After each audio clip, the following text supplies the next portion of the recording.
Hi, this is Bill Simmons, and it's another episode of Pacific Coast Broadband Connect. With me today is Greg Hayward. Greg's such an interesting guy. He's our resident entrepreneur. He's the voice of civic consciousness for our region, and he's a technology sage. He's been a go-to friend for quite some period of time. And when I say serial entrepreneur, I mean it. Water Einstein, in-home health, now BroadShare. And what I'd like to do is present Greg as a reoccurring feature, for our podcast, and just give him points of view to talk about from time to time. And the first one being the IoT, the Internet of Things. Greg, thank you so much. You might just give us a little bit of background in terms of how you stumbled across the consortia, and then let's dive into IoT. Very good. Well, thank you very much for having me today. I think the work that the consortia is doing is just outstanding, and I'm proud to be a part of that. So kudos to all. My journey in IoT began innocently enough in the way that a lot of things come together for me, and that's networking. I was part of the Cal State Channel Islands Business and Technology Partnership. I was fortunate enough to be the chair for that at one point. And one of the professors was working on gaming and AI and all kinds of cutting edge things about 7 years ago. And I said, "What's your latest accomplishment?" And he said, "We built this great smart oven that'll do all these cool things, and you can use your phone and that kind of stuff." And I said, "What are you going to do with that next?" And he said, "Well, I need to try to find another oven company." And I said, "Can we take the mechanics of that and adapt it to be a water management tool?" And he thought for a minute and said yes. And Water Einstein was born. We were fortunate enough to share that with Semtech, and Semtech is a chip maker in Camarillo, California, a couple $1 billion a year in revenue. And they own a technology called LoRa, LoRa, and that stands for long range radio, basically. And they are an LP-WAN provider through that medium, and it really has become the backbone of IoT. And IoT is a Internet of Things. It's an acronym, and a lot of people envision it as mostly industrial applications, but there is a broad spectrum of things that you can do with IoT kind of framework. And IoT is a comprehensive set of tools like sensors and connectivity, artificial intelligence, machine learning, all working together to allow something to be more efficient.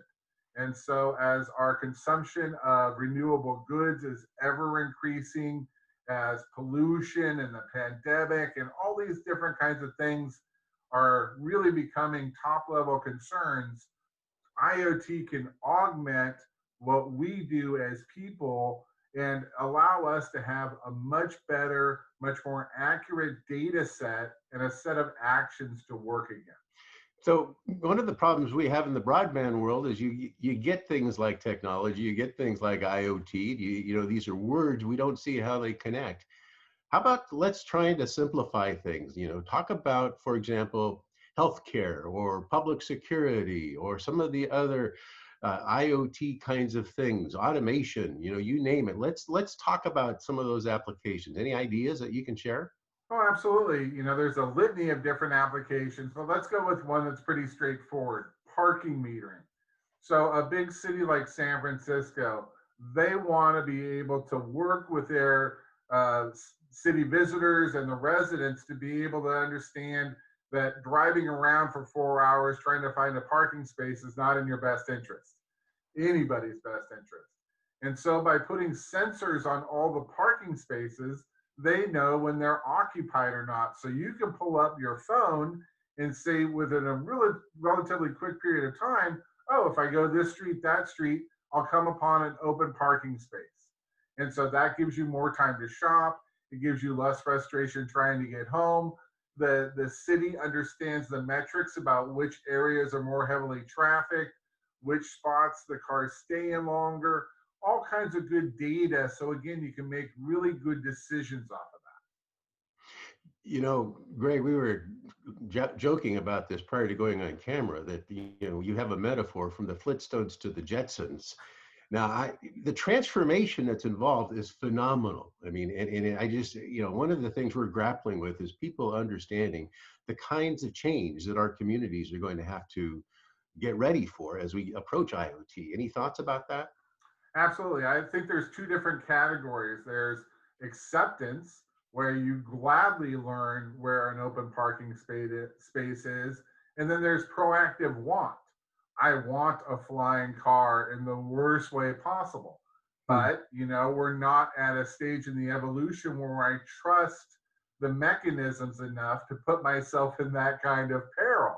Gosh forbid, right? But, the ideal of it is there. So I think that as we progress and we learn that we can accept more of these technologies because they are reliable and beneficial, we'll want more of these technologies to do bigger and better things.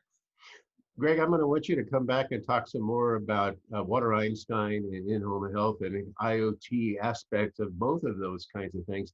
But for right now, something that you and I have been talking about, it's really important, is this BroadShare initiative. You want to just touch on that? We're going to be talking more about that in the next few weeks. Absolutely. There is a new company called Ripple that is really pioneering in the LP-WAN, SD-WAN space. Kevin and Carrie Shee are the principals in that, and Semtech has invested in them because they see the viability of how much it will help the IoT space really become legitimate and the deployments achieve ROI much quicker. But in the application of BroadShare, we're in an ecosystem where there's a lot of entrepreneurs who communicate back and forth about what they've got going on. In my experience in dealing with the consortia and then again with the census, you learn what's in between the layers. And where we had a charter of adoption for the consortia and we had really amazing numbers, you see a story that says 1 in 4 children don't have access to broadband, and you realize the numbers don't work out correctly.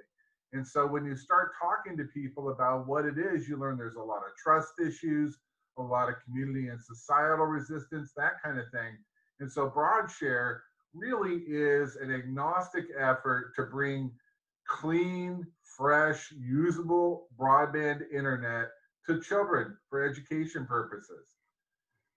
We have to raise the bar across the plateau, and whether the kids are at home or at the park or wherever they may be, it benefits us to give them safe, reliable internet access because they're keeping themselves entertained, they're staying out of trouble, they're learning. It's, the benefits are numerous. Well, from a consortium standpoint, Greg, we're all in, and tell us what we can do to support you. And before we go, I want to know if you want to comment a little bit about your background there. Oh, yes. Welcome to the space station. I have been in orbit for quite a long time now. They tell me they're coming for me at any point, and so I'm looking forward to that. But in the time I have had, I've done a pretty decent job about organizing. I hope everybody can appreciate that. So thanks for pointing that out, Bill. Well, thank you so much for your time. We wish you a happy landing. Thank you. I certainly need it and appreciate it very much. That's it for now. And we just thank you so much, everybody, for joining us here on the Pacific Coast Business Broadband Connect. And we'll look forward to talking to you once again real soon.